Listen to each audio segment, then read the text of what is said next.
Selamat sore teman-teman. Selamat datang di ibadah Youth for Christ di Riva hari Sabtu tanggal 23 Mei. Mari bersama-sama kita siapkan hati kita sebelum kita bersama-sama menyatukan hati beribadah kepada Tuhan. Haleluya.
pada sore hari ini Bapak, kami bersama-sama ya Bapak, berkumpul ya Bapak, menyatukan hati ya Bapak,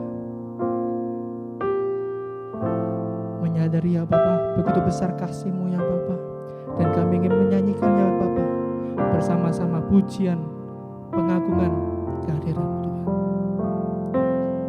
Tolong Tuhan, Kau sendiri Tuhan yang akan bersama-sama ya Bapak, dengan kami ya Bapak, menuntun kami ya Bapak, mengerti isi hati-Mu ya Bapak, pada sore hari ini Tuhan. Terima kasih Tuhan Yesus. Tolong Tuhan, Kau sendiri akan memberkati kami ya Bapak, pada ibadah sore hari ini ya Bapak. Di dalam nama Tuhan Yesus, kami berdoa dan bersyukur. Haleluya. Amin.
Oke, mari kita berdoa terlebih dahulu sebelum kita mendengarkan firman Tuhan.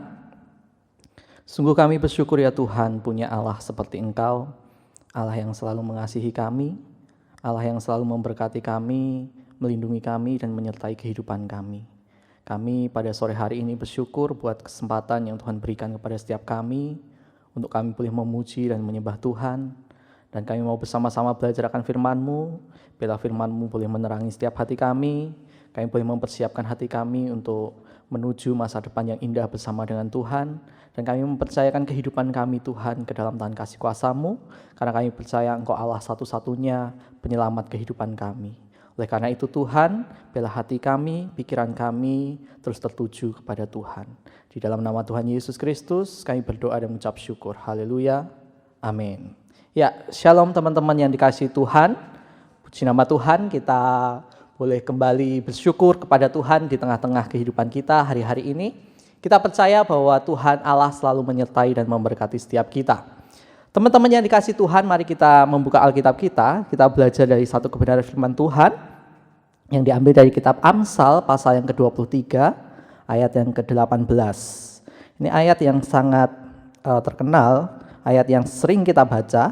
Amsal 23 ayat yang ke-18. Demikianlah firman Tuhan. Karena masa depan sungguh ada dan harapanmu tidak akan hilang. Sekali lagi saya baca, karena masa depan sungguh ada dan harapanmu tidak akan hilang. Teman-teman yang dikasihi oleh Tuhan, kalau kita berbicara tentang masa depan, banyak hal yang terlintas di dalam pikiran kita. Banyak hal yang menjadi mimpi-mimpi yang akan kita wujudkan. Banyak hal yang ingin kita raih di dalam masa depan kita, mimpi kita, cita-cita kita, harapan-harapan yang besar dalam kehidupan kita. Sehingga kita tahu bahwa ketika kita mempersiapkan diri untuk mencapai masa depan itu, kita perlu perjuangan. Kita perlu memikirkan banyak hal. Dan banyak orang berpikir ketika mempersiapkan masa depan, mereka mempersiapkan dengan berbagai macam cara.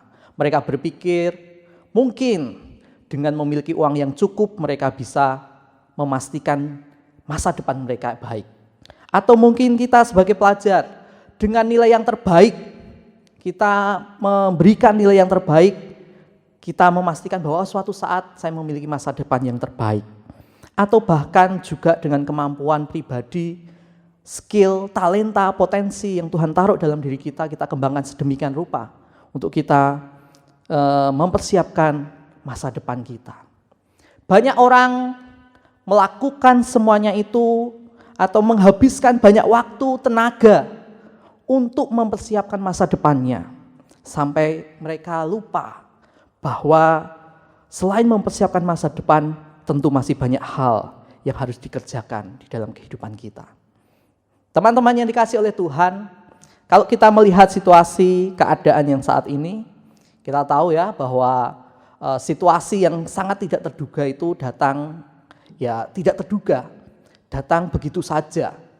Kita kalau melihat situasi yang seperti ini saat ini, khususnya ketika kita melihat pandemik COVID-19, banyak orang menjadi ketakutan, banyak orang menjadi khawatir, sekalipun juga banyak orang yang meremehkan. Tapi di balik itu semua, saya pikir banyak orang juga yang merasakan satu kegalauan, kegelisahan, apalagi mereka yang sudah terdampak. Mereka kehilangan pekerjaan, mereka harus mungkin dirumahkan, dan sebagainya. Itu menjadikan mereka mungkin mengalami satu kekhawatiran di dalam kehidupan mereka. Bahkan tidak banyak juga yang mengalami pesimis dalam kehidupan mereka. Mungkin mereka berpikir bahwa masa depan sudah tidak ada lagi nih dengan situasi yang seperti ini. Atau mungkin merasakan bahwa dengan keadaan yang seperti ini, apakah masa depanku masih bisa secerah yang saya harapkan, yang saya pikirkan. Banyak orang pesimis yang berkata bahwa masa depanku mungkin sudah suram, gak ada artinya lagi. Tetapi kita sebagai orang-orang yang percaya, kita dipanggil Tuhan, kita harus tetap belajar, kita harus tetap menjadi orang yang optimis, di tengah-tengah situasi yang seperti ini. Bukankah firman Tuhan berkata, masa depan itu sungguh ada dan harapan itu tidak akan pernah hilang. Artinya sekalipun dunia ini sulit, sekalipun dunia ini sedang mengalami begitu besarnya problema, tapi Tuhan selalu menyediakan yang terbaik dalam kehidupan kita. Bahwa masa depan itu sungguh-sungguh ada. Harapan itu tidak akan pernah hilang di dalam kehidupan setiap kita. Bahkan Tuhan memberikan janjinya yang luar biasa kepada setiap kita. Yeremia 29 ayat yang 11 dikatakan, aku mengetahui rancangan-rancangan apa saja di dalam kehidupan kita. Tuhan itu sungguh mengetahui rancangan yang terbaik dalam kehidupan kita. Dia memberikan rancangan yang terbaik, yaitu rancangan yang mendatangkan damai sejahtera, bukan rancangan kecelakaan. Untuk memberikan kepada setiap kita hari depan yang penuh dengan harapan. Teman-teman yang dikasihi oleh Tuhan, sekalipun kita juga hari-hari ini merasa mungkin sudah bosan, kita hanya di rumah saja, kita melakukan kegiatan yang selalu berulang di rumah. Kita mungkin juga sudah merasakan sedikit kebosanan itu sudah menghampiri diri kita. Tetapi kita harus tetap bersabar. Dan mari kita tanamkan dalam pikiran kita, yaitu pikiran yang optimis, bahwa masa depan itu tidak akan hilang hanya karena pandemik ini. Kita masih punya masa depan, kita masih punya pengharapan yang besar, kita masih punya Allah yang besar yang akan menolong, mempersiapkan diri kita untuk kita menikmati masa depan yang indah bersama dengan Tuhan. Oleh karena itu, pada sore hari ini kita mau belajar bagaimana kita mempersiapkan masa depan itu supaya lebih indah. Bagaimana kita meresponi firman Tuhan ketika Tuhan berkata, karena masa depan sungguh ada dan harapanmu tidak akan hilang. Mungkin tadi uang, nilai akademis yang baik, kemampuan, skill, potensi itu penting untuk kita upayakan, untuk kita kembangkan, untuk kita persiapkan untuk masa depan kita. Tetapi jangan sampai kita angkuh, jangan sampai kita sombong, karena kita merasa mampu untuk melewati semuanya karena kekuatan kita. Kita perlu mengingat ada satu pribadi yang hebat, ada satu pribadi yang luar biasa, yaitu Yesus. Oleh karena itu untuk mempersiapkan segalanya, mari kita fokus yang pertama, yaitu kita menjadi pribadi yang tetap takut akan Tuhan. Di dalam ayat yang ke-17 dikatakan, janganlah hatimu iri kepada orang-orang yang berdosa, tetapi takutlah akan Tuhan senantiasa. Untuk mempersiapkan semuanya, yang pertama harus kita kerjakan adalah mari kita menjadi pribadi yang takut akan Tuhan. Menjadi pribadi yang benar-benar menghormati Tuhan di dalam kehidupan kita. Belajar takut akan Tuhan itu adalah bagaimana kita menanamkan sikap hati untuk kita percaya sepenuhnya, untuk kita menghormati kedaulatan dan kuasa Tuhan di dalam kehidupan kita. Kita tanamkan rasa takut dalam Tuhan itu di dalam diri kita. Rasa takut akan Tuhan itu kita tanamkan dalam hati kita. Supaya kita tahu setiap kita melangkah, setiap kita berjalan, kita mengingat ada otoritas Tuhan di dalam kehidupan kita. Kita melatih diri kita untuk terus memuji Tuhan, menyembah Tuhan, tunduk kepada perintah Tuhan, bahkan kita berserah kepada pemeliharaan Tuhan di sepanjang kehidupan kita. Dan tentunya kita belajar untuk berusaha menyenangkan hati Tuhan lewat setiap kehidupan yang kita jalani hari-hari ini. Teman-teman yang dikasihi oleh Tuhan, kita dalam menjaga rasa takut akan Tuhan, ketika kita belajar menjadi pribadi yang takut akan Tuhan, itu kita berarti juga belajar menjaga rasa hormat kita kepada Tuhan. Kita dipimpin oleh Tuhan kepada sesuatu yang baik. Kita dipimpin oleh Tuhan untuk berkata yang baik, untuk melakukan satu tindakan dan perbuatan yang baik dalam kehidupan setiap kita. Dengan rasa takut akan Tuhan, itu memantapkan kehidupan kita. Bahwa Tuhan yang merancangkan semuanya, Tuhan yang sudah memberikan rencananya bagi setiap kita, akan tergenapi di dalam setiap kehidupan kita. Mungkin kalau kita berkata takut akan Tuhan, berarti itu adalah satu respon di dalam kehidupan kita untuk kita mempersiapkan segalanya. Tapi kita juga perlu ingat, ketika kita mau belajar takut akan Tuhan, kita harus melihat orang-orang yang ada di sekitar kita.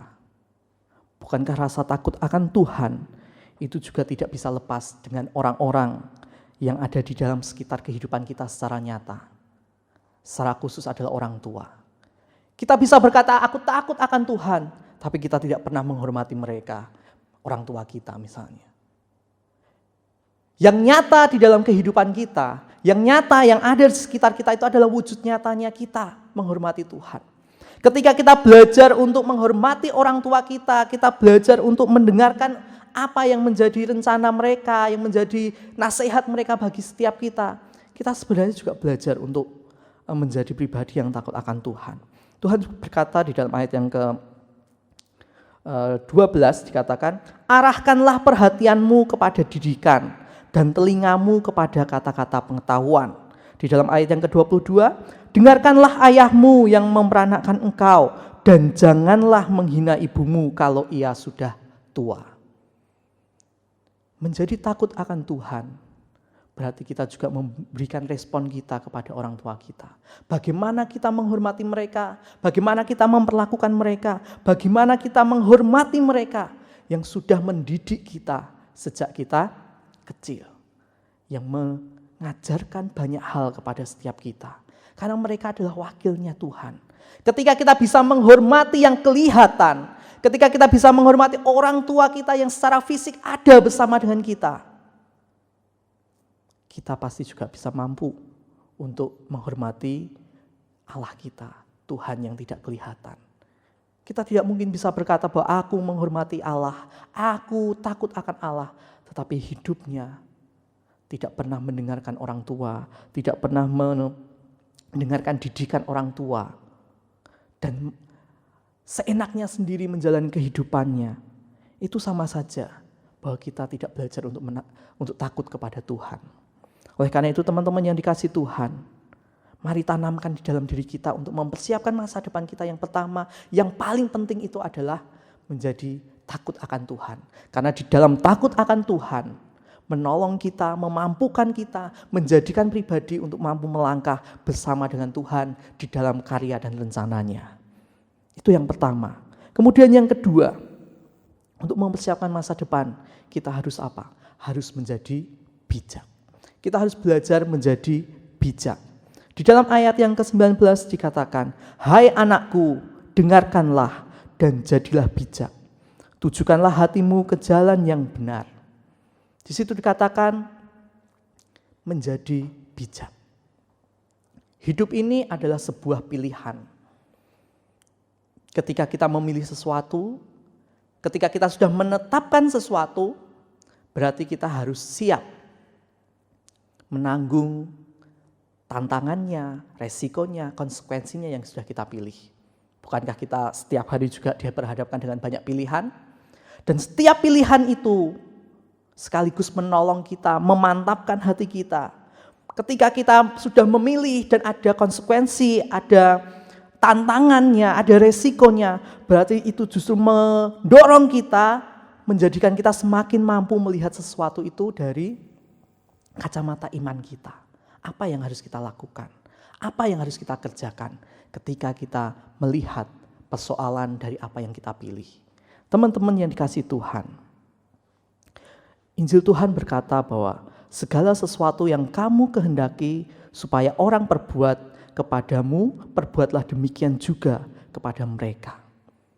Ketika kita mau orang berbuat baik kepada kita, ketika orang mau orang-orang itu berkata baik kepada kita atau melakukan sesuatu yang baik kepada kita, Tuhan berkata lakukanlah terlebih dahulu kepada orang itu.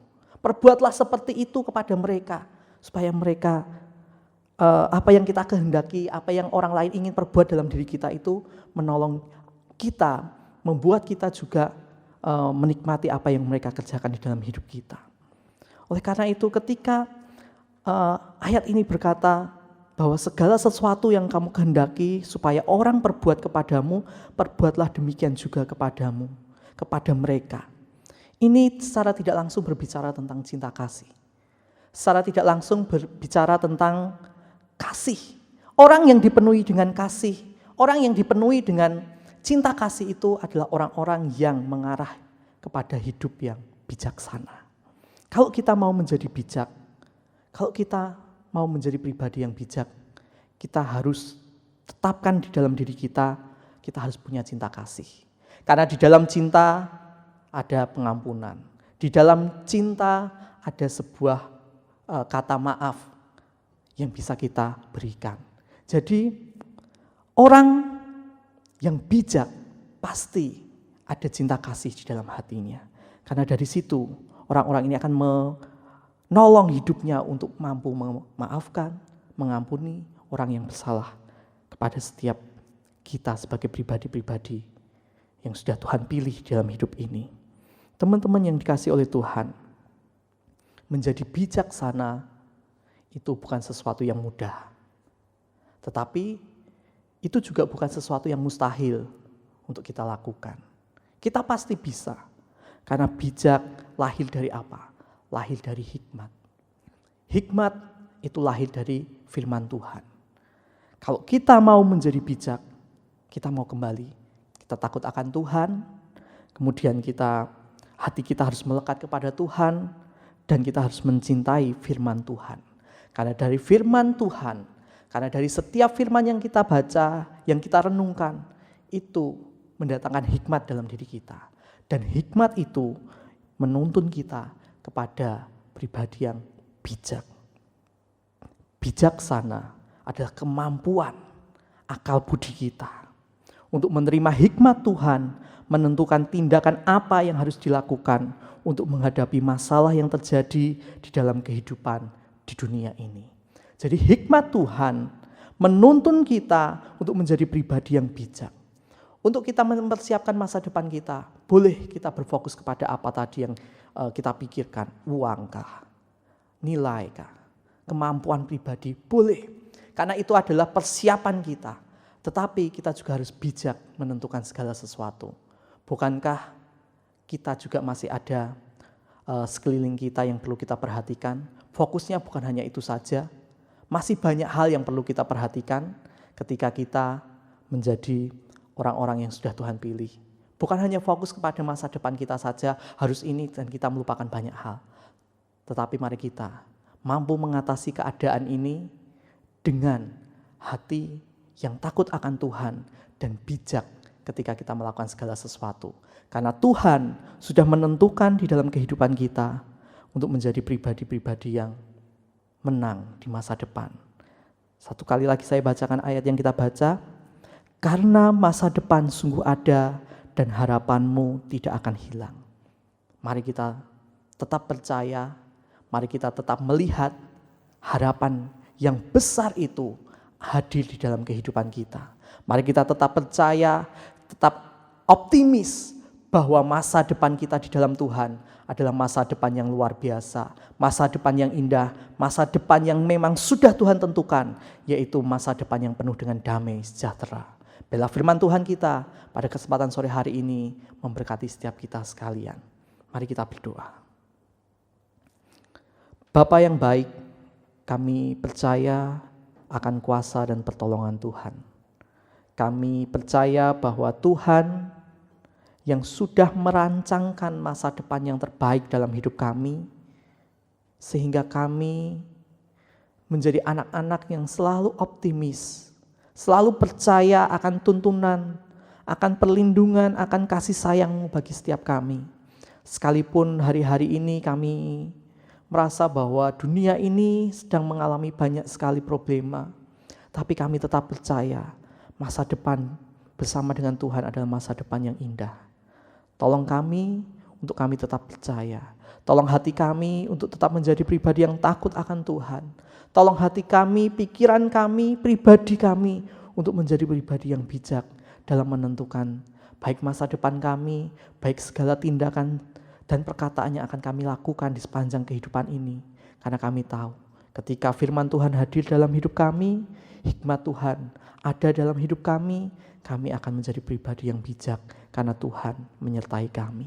Terima kasih, terpujilah nama Tuhan, dalam nama Tuhan Yesus kami berdoa dan mengucap syukur. Haleluya. Amin.